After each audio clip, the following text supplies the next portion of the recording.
Welcome to the channel. I'm QuasiGamo, and today's Dungeons & Dragons 5th edition power build has been optimized around maximizing the effective usage of once per turn effects on enemies, and this can be achieved by focusing on three key aspects for our build, which will involve our character primarily wanting to focus on features and spells with unavoidable effects with a reliable execution every turn for lasting consequences. Then we'll want to be able to ensure that the effects we are causing will linger on the battlefield for their full duration to use our resources efficiently. And finally, our character will want to keep enemies within the confines of the area to keep the effects reoccurring. Beginning the creation of this character, we'll be selecting the perfect race for the build, which is none other than the almighty variant human, which will be granting our character with 2+1 bonuses to stats. To optimize this build, we'll be choosing dexterity and charisma. Then we'll be using point buy to generate our character's stats. Just remember that if you are rolling for stats to keep at least 13 in dexterity, wisdom, and charisma for multi-classing purposes. And with point buy, our stats are going to look like 8 in strength, 14 dexterity, 14 in constitution, 8 intelligence, 13 wisdom, and 16 charisma. And yet, before our character begins their adventure, they will have the benefit of starting with a feat due to being a variant human. And the feat that best suits this build will be the Sentinel feat, which helps kick off our playstyle by making it so that our opportunity attacks cause the target to be stuck in place, and also makes it so that the creature still provokes opportunity attacks if they're using their disengage action. Now, to commence our character's leveling journey, we'll begin by starting with a single level in fighter. Starting our character with a battle master maneuver, and the optimal choice for our build is precision strike, which adds the 1d6 to our attack bonus, increasing our accuracy by an average of 3.5. Also beginning as a fighter, we'll provide our character with our optimal starting proficiencies, which are going to be strength and constitution, helping our character to better resist physical effects, and more importantly, it improves our character's concentration on spells. In addition, we'll be proficient with all weapons and armors, however restricted to using medium armor due to our strength score. And our weapon of choice is going to be a whip, since it'll leave us a free hand to be able to cast spells, which we'll be getting the ability to do at level 2 by multi-classing into Warlock, giving our character access to the powerful Warlock only cantrip that allow us to fire off beams that deal force damage. And before leveling further, we'll be choosing our Warlock subclass, which will be the HEXBLADE, giving our character two nifty features. First is a curse that can be placed on a target, giving our character an increased likelihood to critically hit that target, and any time we roll damage, our character deals additional damage equal to our proficiency. Our final feature at level 2 is a passive buff that allows us to use our charisma modifier instead of dexterity when attacking with our weapon. This will increase our accuracy and damage while allowing us to focus on a single stat. After that feature-filled Warlock level, we'll return back to furthering our fighter progression for 2 more levels, which will give us a few new key features. Starting at level 3 with the ability to take multiple actions on the same turn to be able to attack twice, or to be able to pull off powerful combos of effects in a single turn. And the fun doesn't stop there, because at level 4 we're unlocking our fighter subclass, which will be the Echo Knight, giving our character the ability to conjure up a ghost image of themselves, which can be used to attack.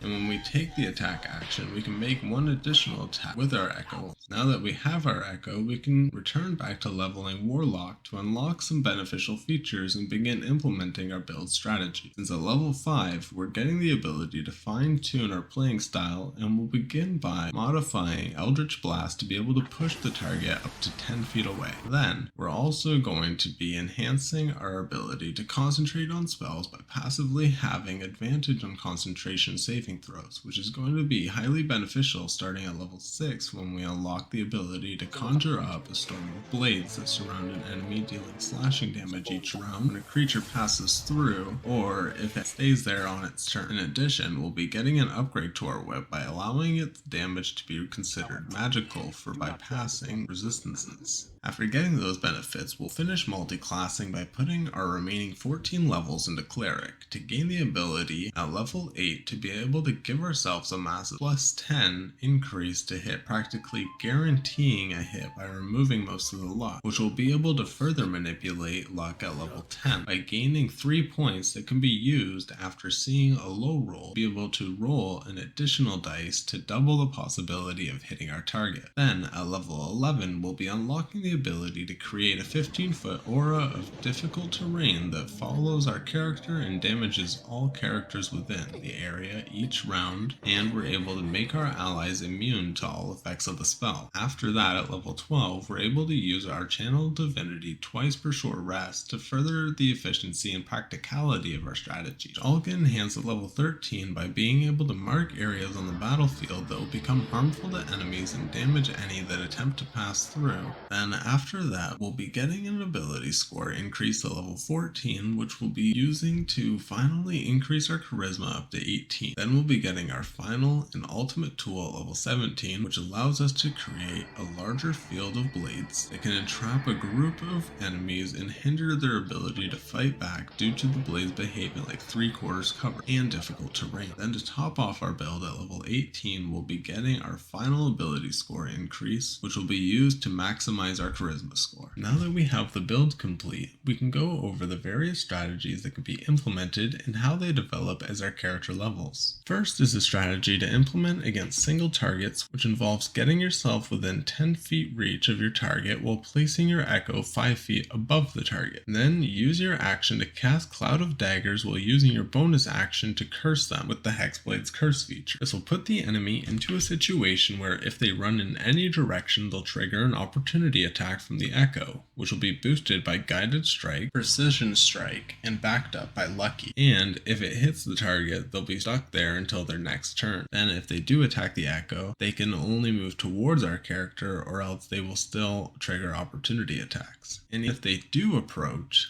then they cannot attack you because they already used their action to attack the echo, which allows you to negate their efforts on your turn by using Repelling Blast to return them back to the starting location, which triggers the spell's damage a second time. Then afterwards, conjure a new echo and repeat. At level 6, this combo of effects will deal an average of 43 damage per round to your target while keeping you out of danger. And this damage increases up to 114 damage per round by level 20, getting further boosted by Guardian of Faith, brings up our total damage to approximately 144 damage per round. Next is for when you're fighting multiple targets or have the need to maneuver around the battlefield. And this is accomplished by staying 10 feet away from enemies, placing our echo around them, and using our action to cast Spirit Guardians. Create the same situation as the previous strategy, but now in a 15-foot aura around yourself, meaning enemies cannot escape your aura without dealing with your echo, and you just need to use Repelling Blast to keep enemies 10 feet away from you at all times. At level 11, this will deal an average of 31 damage per round on the main target and roughly 10 damage per round for everyone else inside the aura. And by level 20, this with Guardian of Faith will increase the damage up to 68 damage per round for the main target and 62 for up to 3 other targets that stay within the aura. Our final option is an upgrade of our first strategy. You'll want to still get within 10 feet and place your echo above the target. Then follow up by casting Blade Barrier around the target in a 15 by 15 cube and curse them with Hexblade's curse using your bonus action. This accomplishes the same set of rules to escape, with the added benefit of providing 3/4 cover from ranged enemies and the wall being treated as difficult terrain. This will make it so that the enemy can only reposition just beside you, allowing you to Repelling Blast them to the center of their blade cage and reposition back to square one, where if they remain in the center, they will take heavily reduced damage, and they also won't be doing anything and can be attacked freely by our echo without the penalty of attacking through cover. However, if they try to escape each round, they'll be met with an average of 124 damage while getting reset back to the center of the blade cage. Anyways, I hope you enjoyed watching today's video and found this build entertaining and informational. If you did, feel free to click the like button and let me know what your thoughts are in the comments down below. Subscribe if you're interested in watching more power builds and other gaming content. This is QuasiGamo, signing off.